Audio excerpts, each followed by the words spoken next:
The role of technology. This is a biggie. The concept of idiosyncratic tasks. That's sort of like human capital. These are complicated tasks that it involves manual labor, but it also involves some knowledge. You have to have knowledge and insights. And there was an economist at Michigan State University named Dick Day back in the 50s and 60s who was instrumental in developing optimization theory for mathematical optimization theory in the context of agricultural economics. And he did a lot of work on idiosyncratic tasks. But if you want the poetry of idiosyncratic tasks, just read Wendell Berry. Nobody talks about idiosyncratic tasks with greater prose or poetry than Wendell Berry. And that idiosyncratic tasks shaped a lot of agriculture in the U.S. and it's been technology's ability to break apart those tasks and to standardize them, separate knowledge from physical work, that has driven some of the things that people look at the food system and don't like about it. It's become too much like a factory. Well, it's been technology. And folks, if you're angry about that, it's not biotechnology that did it. It's mechanical technology and information technology. Yeah, biotechnology a little bit along the way, but actually most of it is just biological knowledge and knowledge of biological systems, not manipulation of genes. And it's mechanical, and now it's information technology.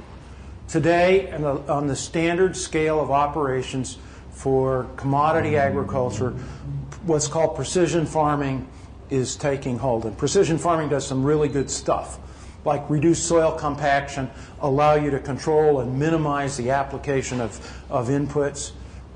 It's, from an environmental perspective, a highly beneficial technology.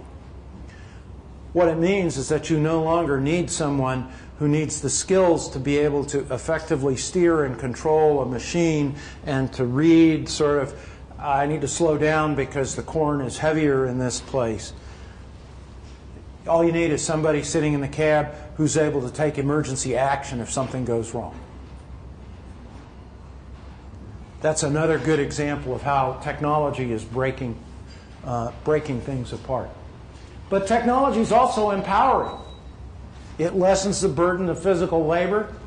And I didn't put the picture up here, but I've got a picture of JD dealing with the manure from my grandfather's 20 jerseys in the winter. And he's out there, and I'm sure it was probably zero, and he was unloading it off a sledge that was pulled by a team of horses. And you know, I don't think that was probably the most pleasant job around. And also, it wasn't piling that manure in the middle of the meadow in the winter on the snow, which was going to melt and run off into the stream, wasn't the most environmentally beneficial practice either. Creating and facilitating new markets. We had a forum a few weeks ago, and we had 3 dairy farmers on it. One of them milks 100 cows over in New Hampshire, right in the shadow of the White Mountains. She and her husband. And they produce artisan cheese. But it's their ability to access information and knowledge on cheese production on a systematic and regular basis and to get the kind of help they need. It's their ability to be able to market that cheese that technology helps to facilitate. That would not have been possible 30, 40, 50 years ago. Not to the markets, not to a large enough marketplace that will maintain an operation that supports a family. So technology can be empowering. But, as I said, it cuts both ways.